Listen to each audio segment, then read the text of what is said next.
우리나라를 비롯해서 모든 나라에 공통적으로 질문했을 때 비슷한 답이 나온 게 있습니다.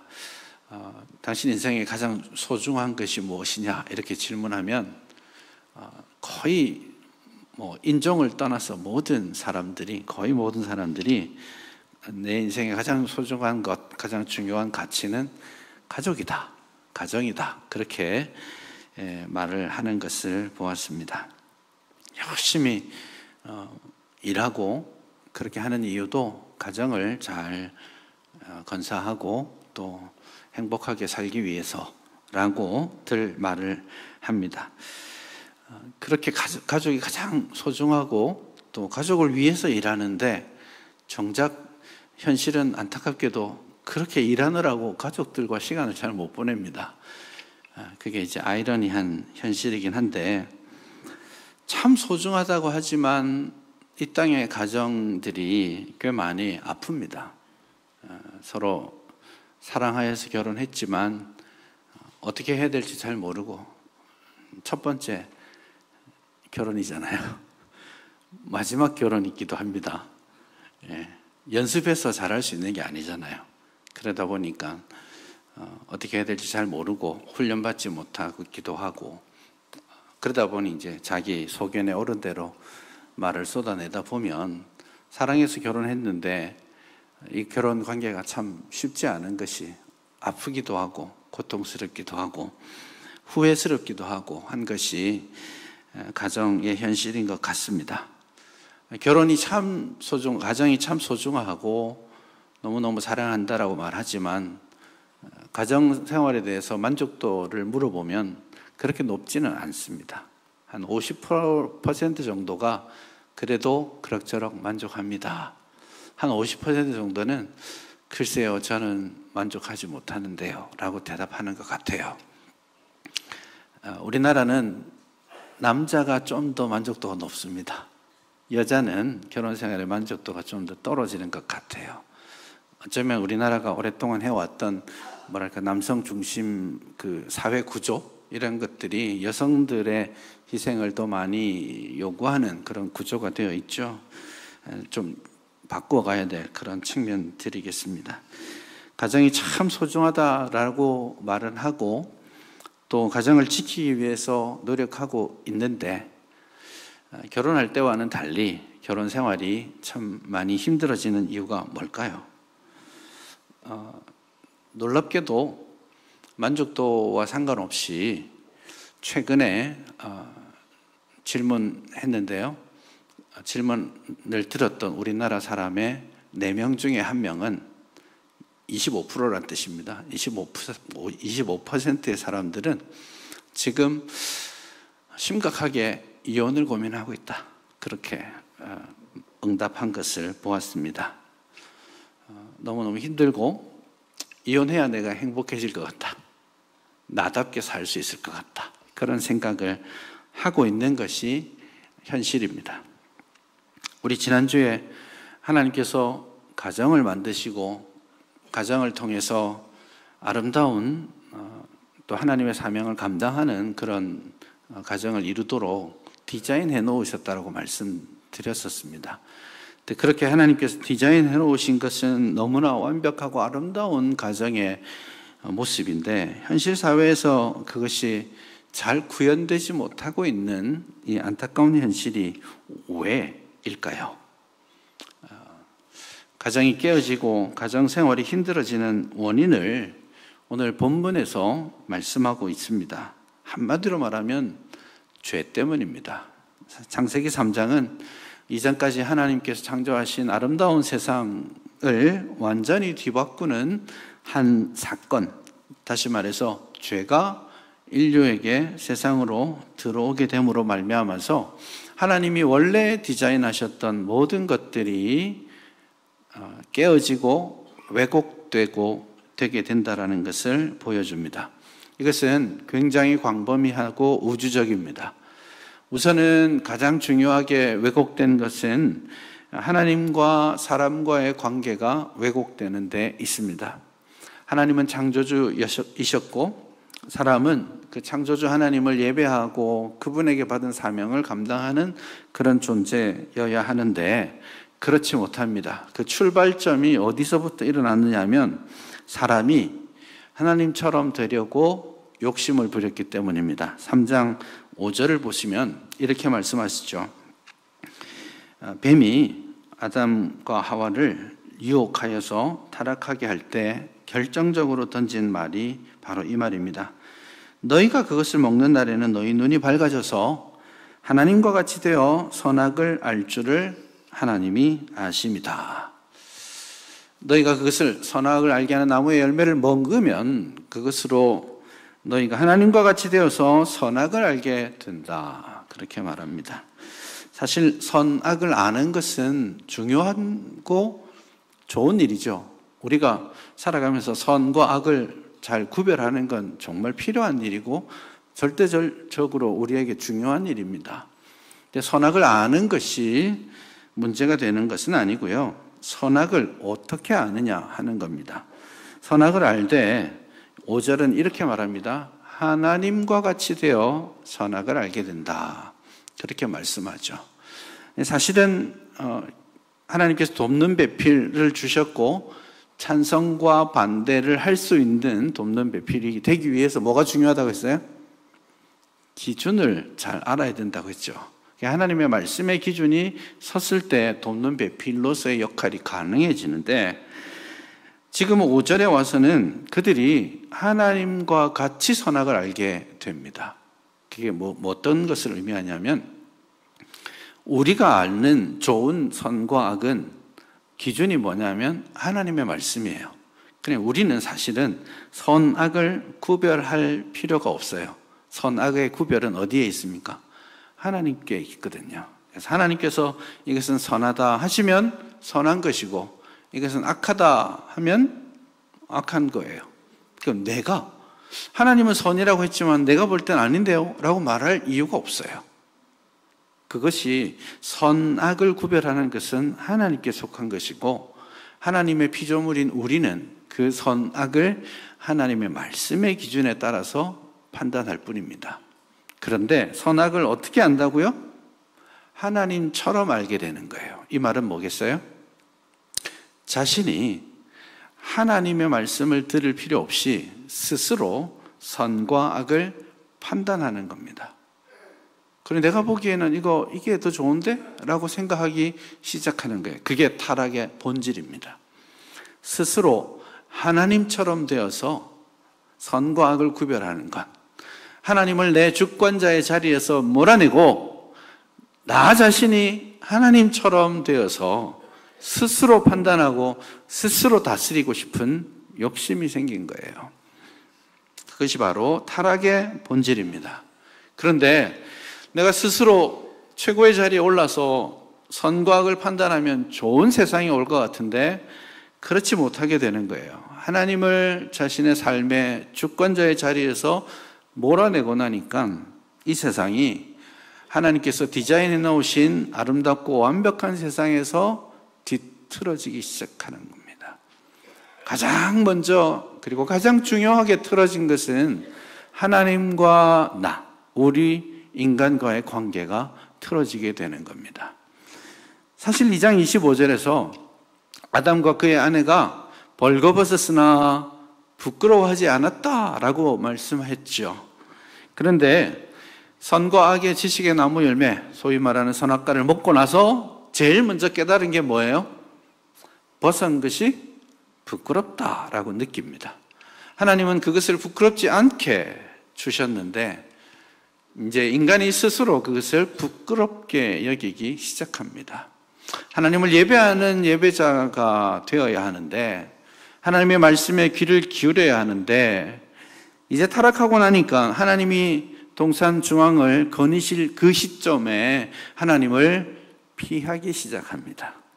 두려워하기 시작합니다. 네가 어디에 있느냐라고 했을 때 저 숨었어요. 하나님 뵙기가 좀 부담스럽네요 라고 말하기 시작하는 겁니다. 너 그거 먹은 거야? 왜 그랬어? 그렇게 질문하십니다. 이 어떤 질문의 의도겠습니까? 사실 그렇게 질문하면 아담과 하와가 하나님 죄송합니다. 잘못했습니다. 하나님이 금하신 그것을 제가 잘못해서 먹었습니다. 용서해 주십시오. 이렇게 하면 어떻게 됐을지 잘 모르겠어요. 그러나 그렇게 하지 않습니다. 왜? 하나님과 나와의 관계가 뒤틀어졌죠.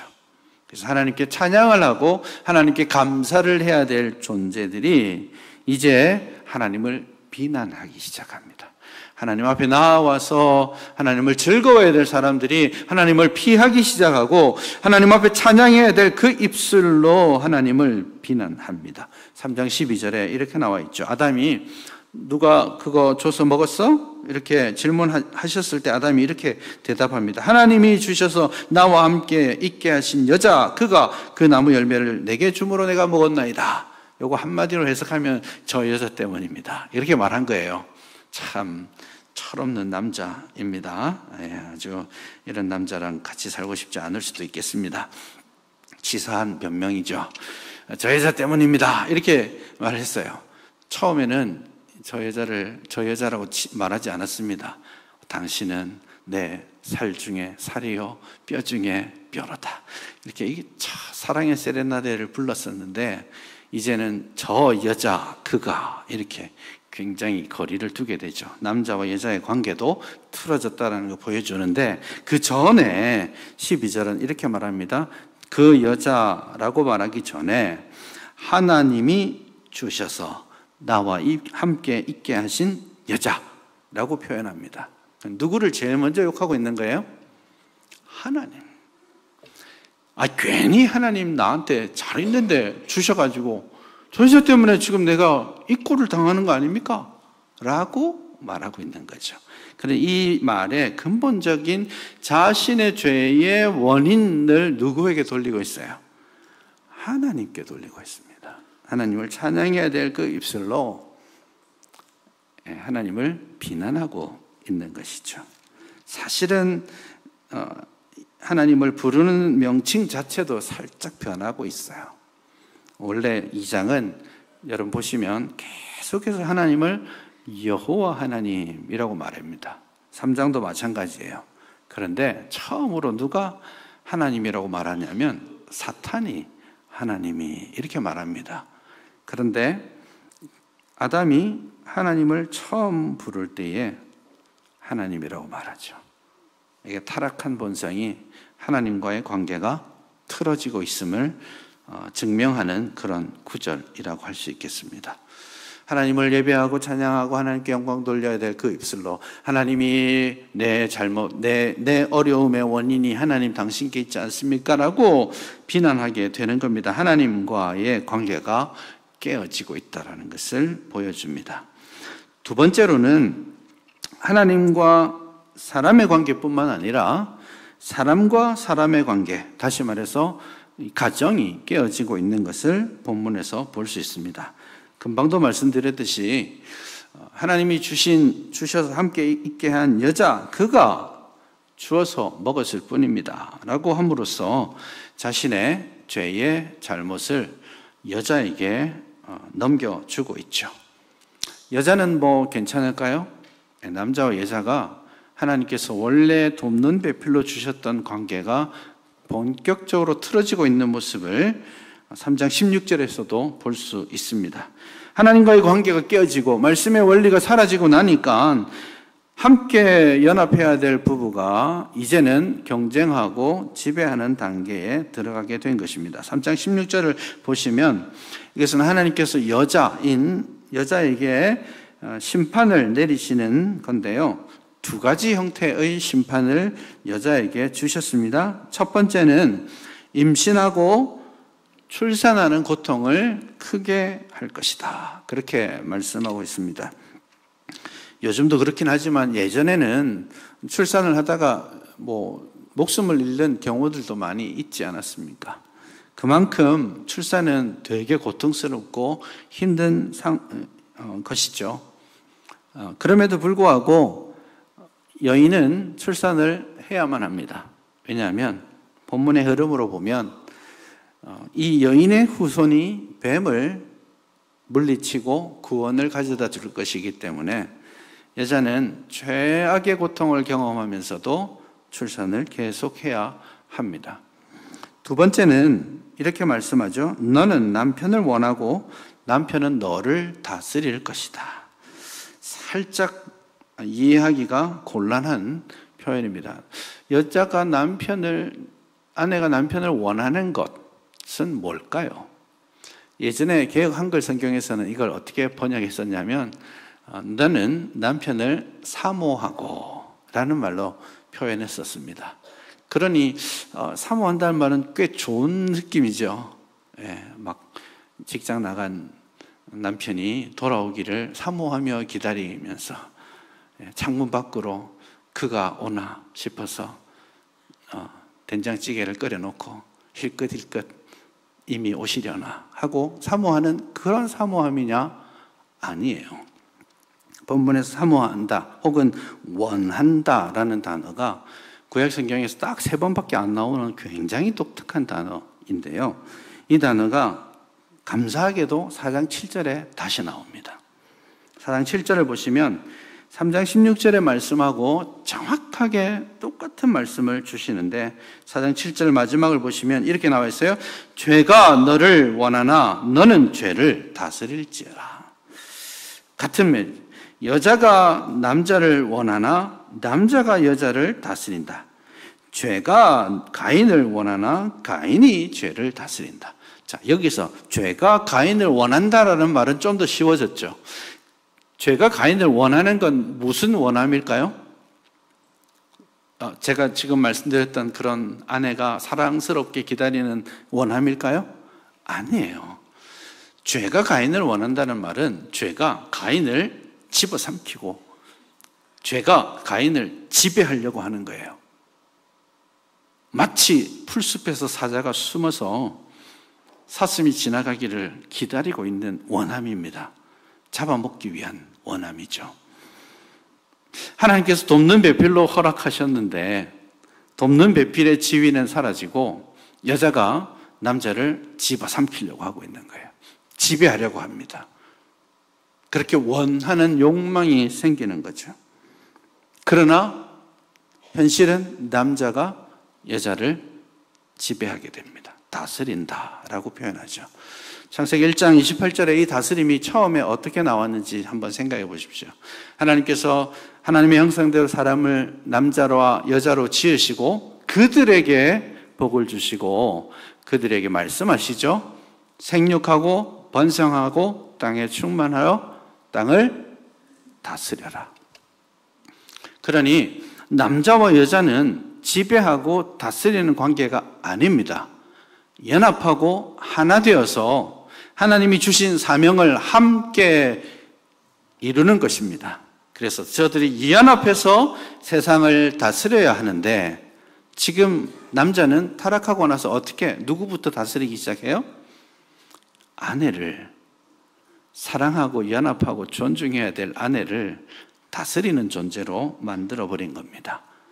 이것은 남편만의 잘못은 아닙니다. 여자가 원하는 것도 그것이고 남자가 원하는 것도 그것입니다. 결국 여기에 왜곡된 타락한 이후에 인생이 가지게 된 가정이 깨어지게 된 원인이 오늘 본문에 나와 있는 말로 치자면 욕망, 원함과 다스림이라는 단어로 설명할 수 있겠습니다.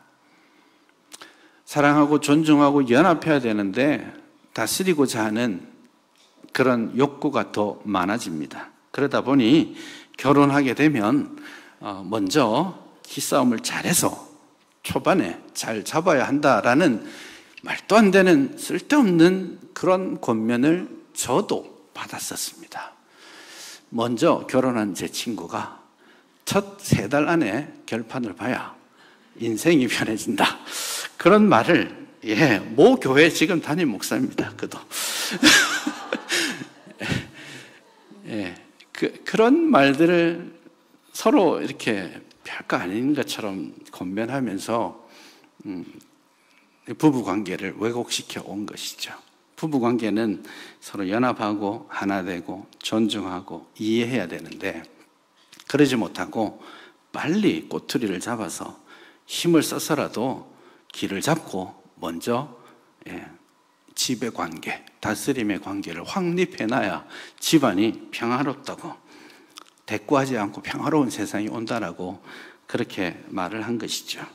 여자는 남편을 집어삼키려고 하고 권력을 쥐려고 하고 주도권을 가지려고 하고, 남자는 그것을 견디지 못하기 때문에 힘을 써서라도 여자를 지배하게 되는 겁니다.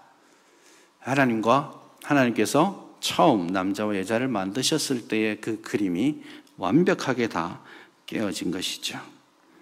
서로 돕고 서로 복종하는 그 관계가 사라지고, 남자는 경쟁하고 서로 기싸움하고 다스리려고 주도권을 가지려고 하다 보니 이 가정에 지배 욕구가 자리함으로써 가정의 평화가 깨어지게 되는 것입니다.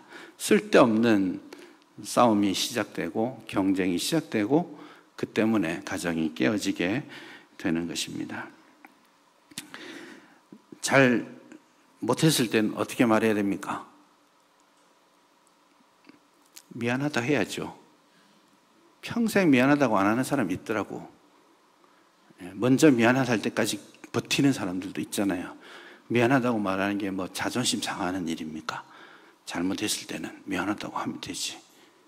또 거꾸로 한번 돌아봅시다. 상대방이 잘못했을 때 뭐라고 해야 됩니까? 그럴 수도 있지. 괜찮다.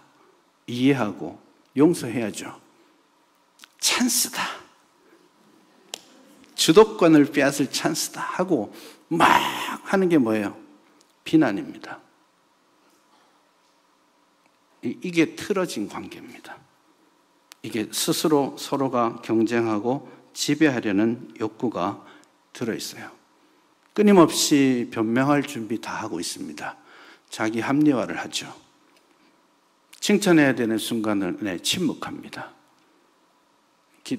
주도권을 뺏길까 봐 그럴지는 모르겠지만, 이게 타락한 가정의 이미지가 거기에 들어있는 것입니다. 그런 순간들이 왔을 때, 하나님이 원래 의도하신 것이 아니라 내 안에 있는 죄가 작동하고 있다라는 것을 아셔야 합니다. 서로 연합하고 하나 되기 위해 노력해야 되는데 다스리고 있죠. 3장 20절에 이것이 뚜렷하게 나타납니다. 3장 20절을 보시면 19절까지 하나님께서 뱀에게, 여자에게, 남자에게 심판의 메시지들을 주셨어요. 그리고 20절에 이렇게 말합니다. 아담이 그의 아내의 이름을 하와라 불렀으니 그는 모든 산자의 어머니가 됨이라. 이 표현이 그냥 쓱 들어가 있는데 사실은요, 이거 굉장히 부정적인 말입니다. 하나님 앞에 심판의 메시지를 듣고 쫓겨나기 직전에 아담이 제일 먼저 한 행동이 여자에게 이름을 지어주는 것이에요. 이게 왜 문제가 되냐면, 여러분, 이름을 지어주는 것은 권력을 뜻하는 거예요. 지배하는 관계가 형성되는 겁니다. 2장에서 이름 지어주는 이야기가 나왔죠. 누구의 이름을 지어줬습니까? 아담이. 동물들에게. 자 모여. 너는 기린, 너는 사슴, 너는 사자, 너는 곰, 다 이름 지어주니까 다들 예 알겠습니다 하고 그게 다 자기의 이름이 됐죠. 이름은 통치를 뜻하는 겁니다. 그런데 남자가 제일 먼저 한 행동이 여자를 규정하게 되죠. 여러분, 처음 여자를 봤을 때 이름 지어주지 않았어요. 내가 남자니까 넌 여자야. 이건 이름을 지어준 게 아니고 당신은 또 다른 나야 라고 말했을 뿐이에요. 그런데 타락하고 나니까 이름을 지어주네요. 여러분, 열왕기서나 역대기서에도 여러 번 나옵니다. 이집트의 바로 누구가 와서 이스라엘을 공격하고 나서 왕의 이름을 바꿉니다. 왜 이랬을까요? 넌 내 쫄병이야, 이 뜻입니다. 바벨론의 느부갓네살 왕이 옵니다. 이스라엘을 정벌하고 왕의 이름을 바꿉니다. 왜요? 내가 이겼어. 넌 이제 내 쫄병이야.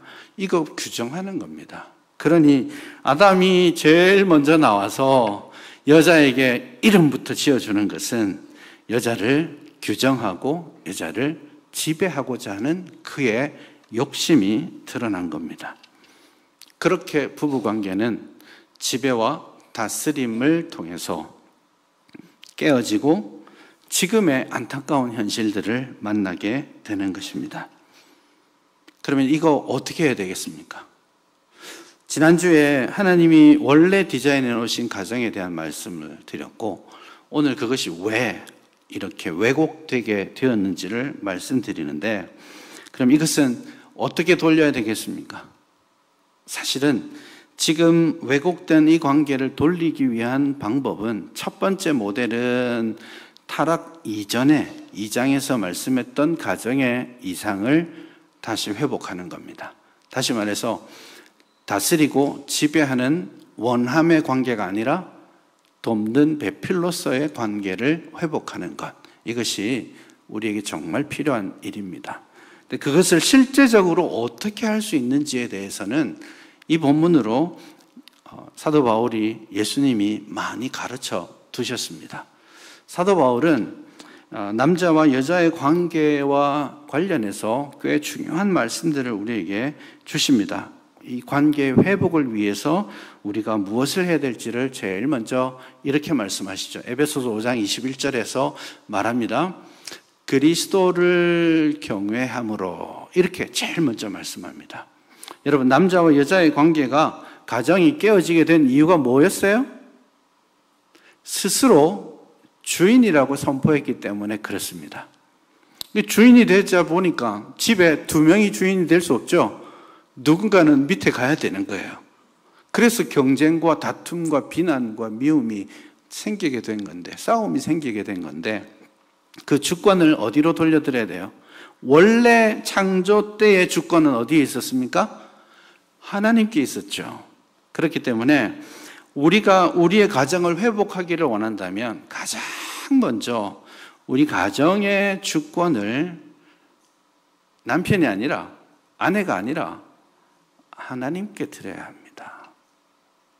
가정의 주권이 하나님께 있어야 합니다. 그것을 신약적으로 표현하면 그리스도를 경외해야 한다라는 겁니다. 그러므로 혹 여러분 깨어진 가정에 여러 문제와 갈등이 있다면, 자녀 양육과 관련된 고민들이 있다면, 가장 먼저 우리가 생각하고 결단해야 될 것은 우리의 가정의 주권이 하나님께 있는가?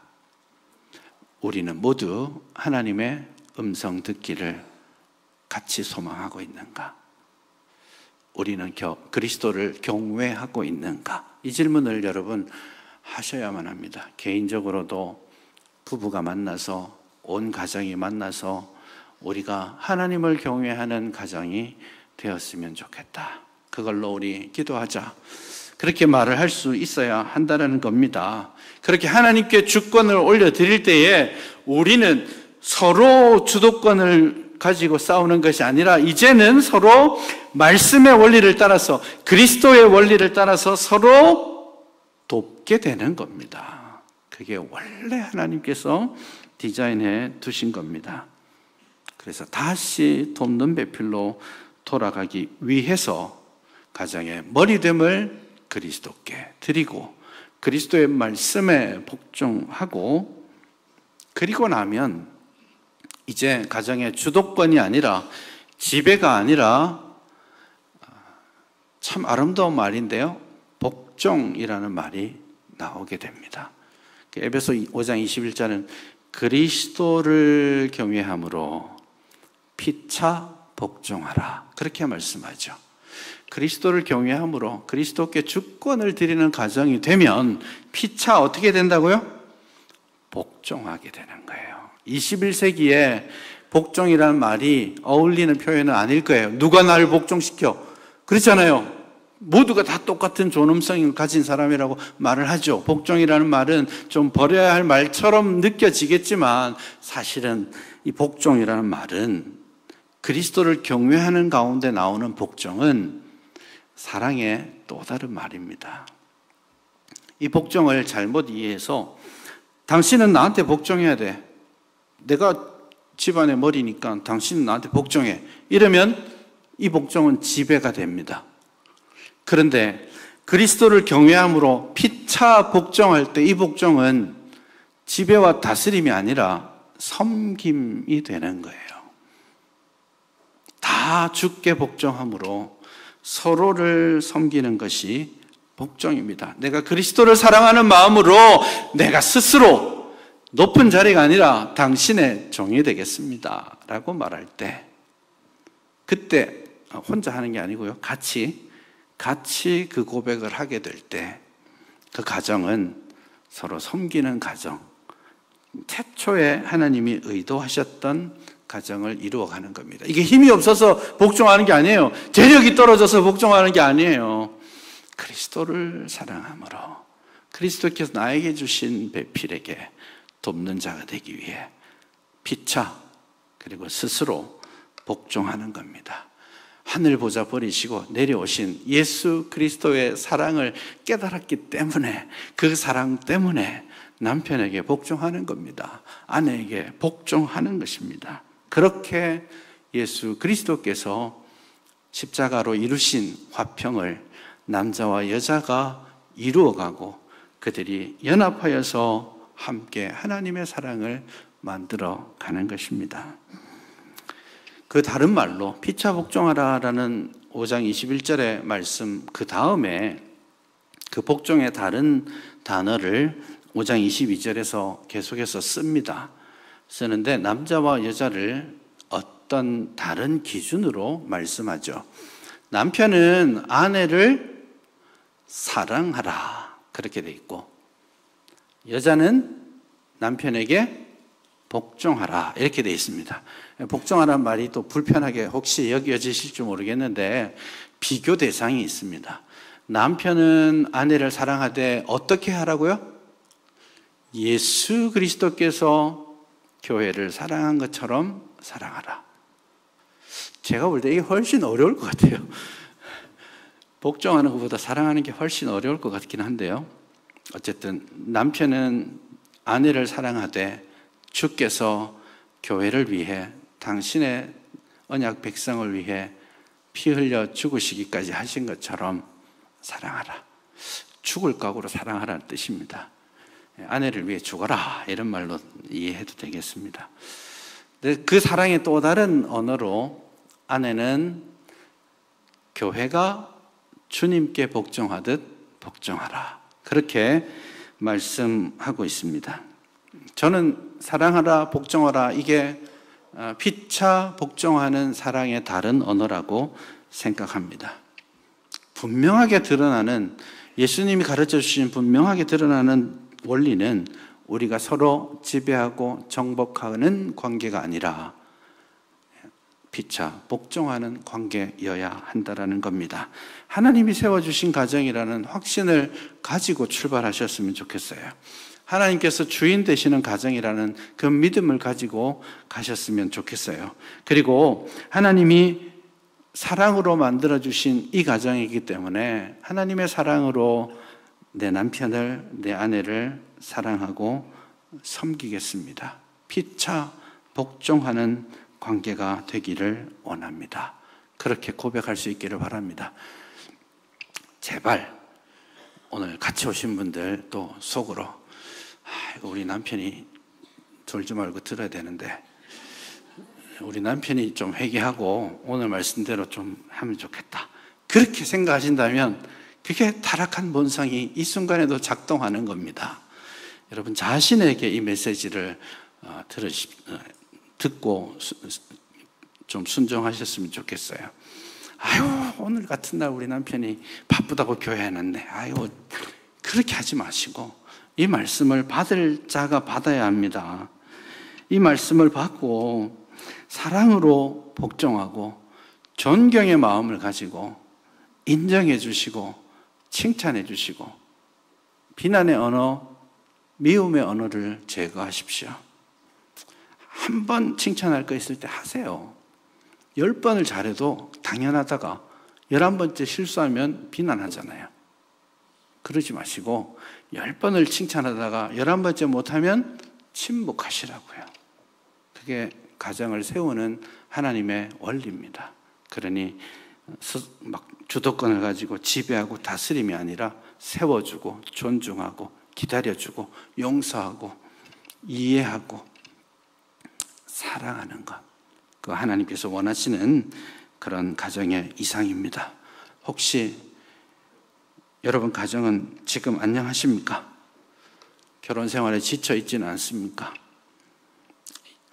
10분 중에 25%, 한 3분 정도는 오늘도 심각하게 이혼을 고민한다고 하는데 혹시 그런 생각 가지고 있지는 않습니까? 가정의 달이라고 하는데 난 별로 그런 거 없었으면 좋겠어 라고 생각하시는 분은 없습니까?